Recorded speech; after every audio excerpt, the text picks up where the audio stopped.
Hello, in this video I'm going to solve the following problem for you. Probability theory on the topic of convergence in probability.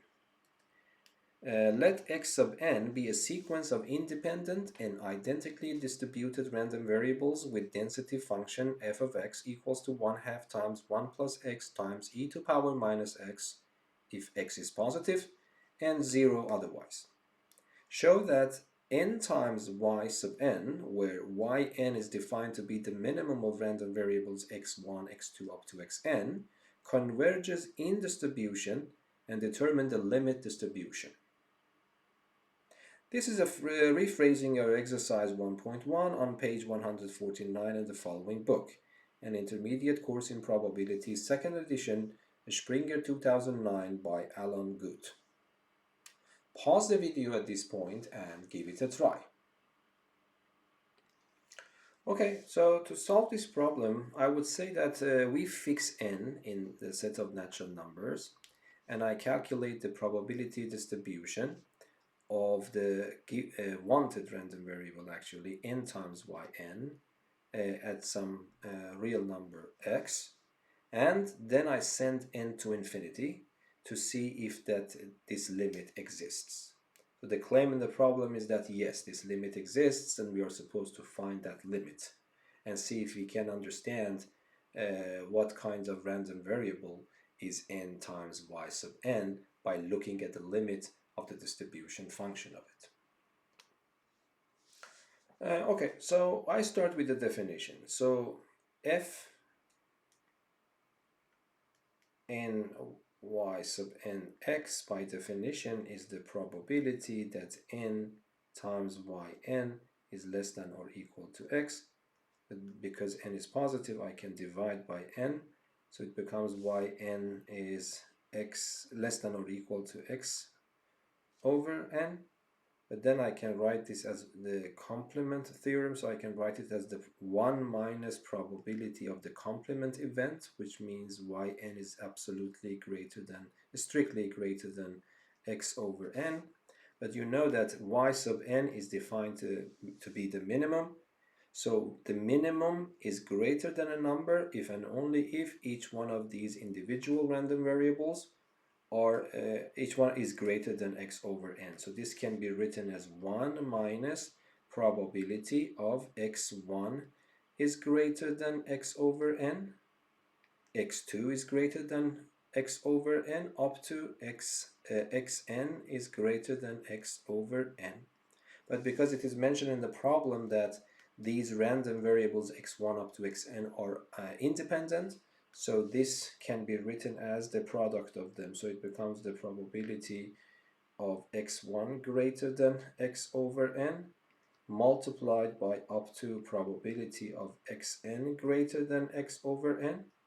But it is also mentioned that all of these random variables are identical.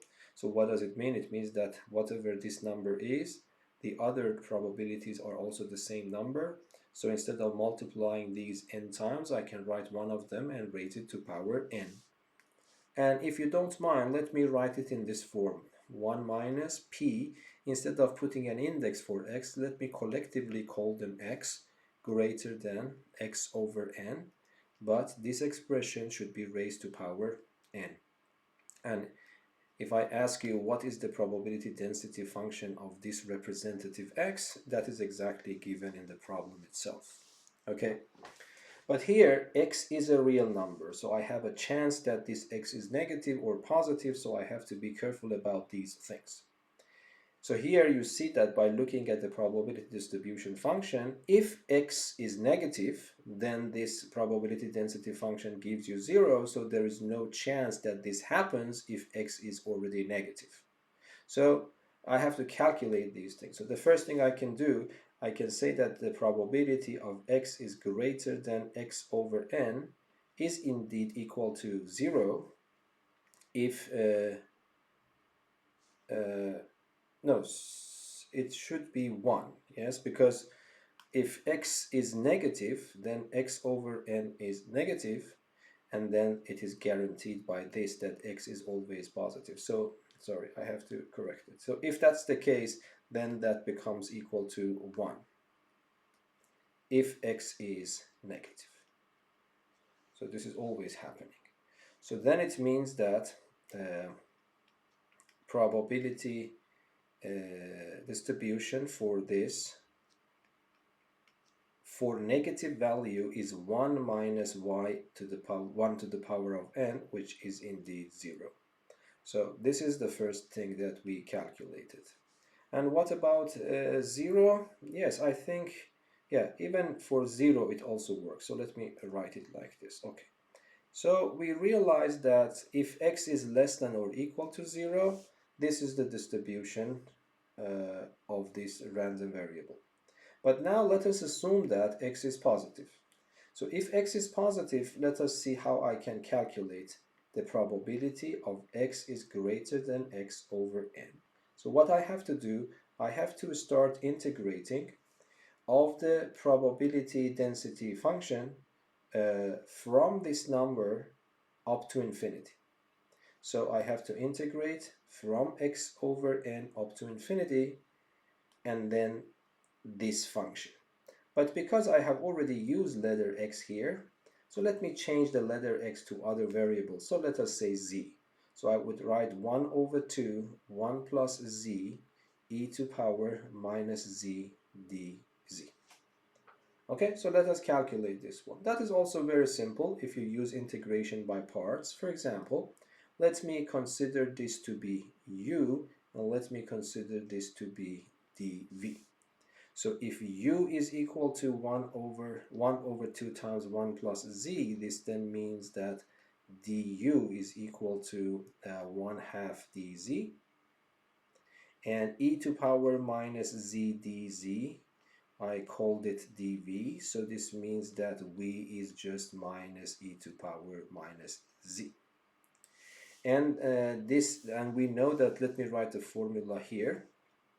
We know that integral from a to b u times dv, integration by parts, gives that this is equal to u times v from a to b minus integral v du from a to b. Okay, so I will use that formula here. So this integral becomes equal to u times v. This is my u and this is my v. I multiply them, so it becomes minus a half 1 plus z e to power minus z, sorry. I have to go from the lower limit, in this case x over n, to upper limit infinity, minus the integral from x over n to infinity, but this time v times du. This is my v, which includes a negative sign. I bring it up and make this one positive. And du also contains 1 half, so it becomes plus 1 half, and then I have e to power minus z dz. Okay? Here, instead of z, I put infinity, even though this is also z, but that's a very simple task to do. So you see that the exponential power dominates over any polynomial, so it becomes 0. So then I have to replace z with x over n, and this becomes positive. Yes, so this becomes 1 over 2, 1 plus x over n, multiplied by e to power minus x over n, but I also have to integrate this, which is extremely simple. It is just minus a half e to power minus z, but I have to go from x over n to infinity again.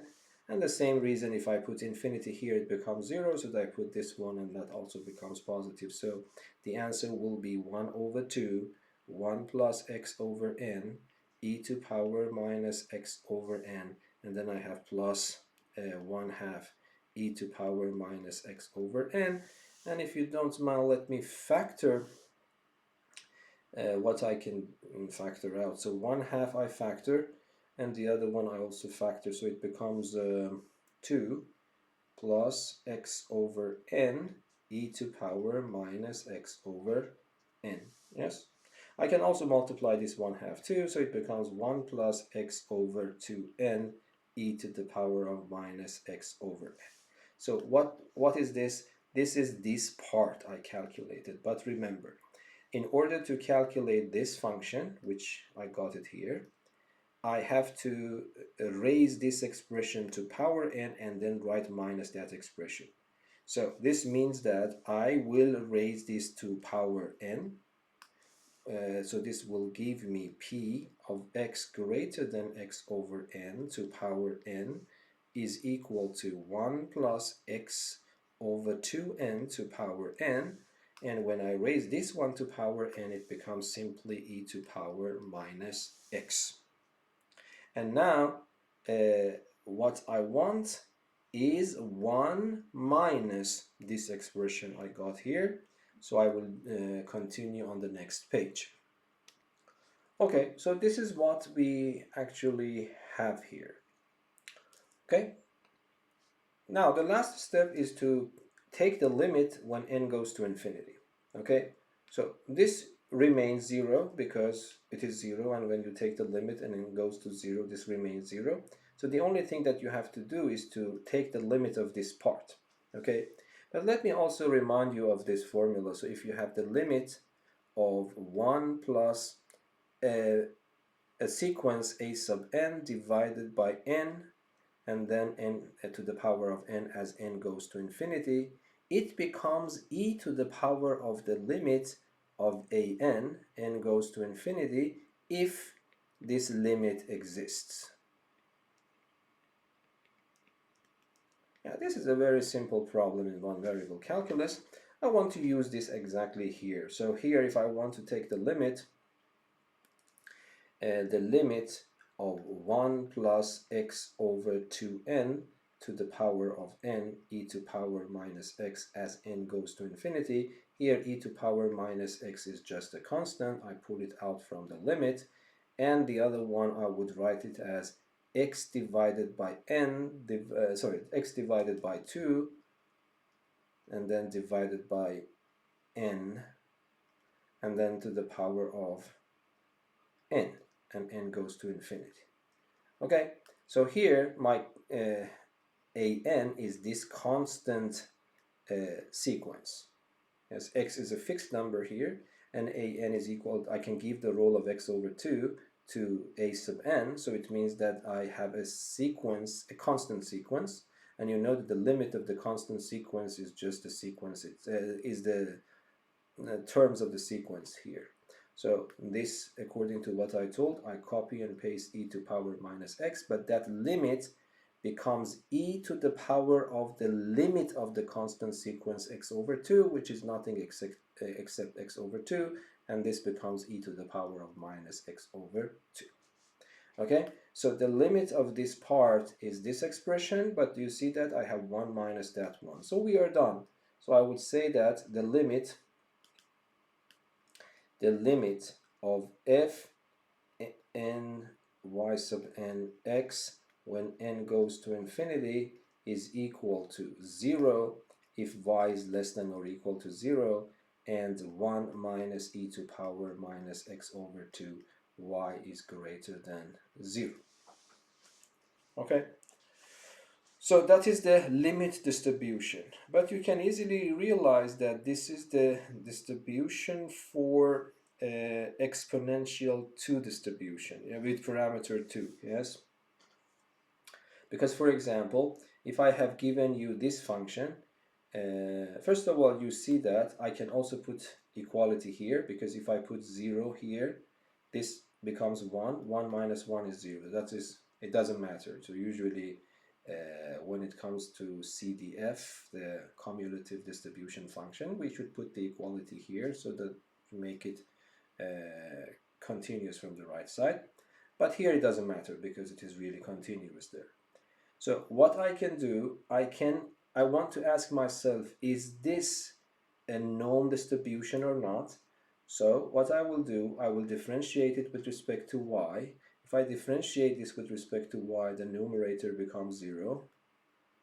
Sorry, the first one becomes 0. The second one becomes 1/2 e to the power of minus x over 2, y equals to 0. And that is exactly the exponential distribution with parameter 2. So in other words, I was able to show that yes, f n y n x, you don't need to put x here, this converges in distribution to exponential 2.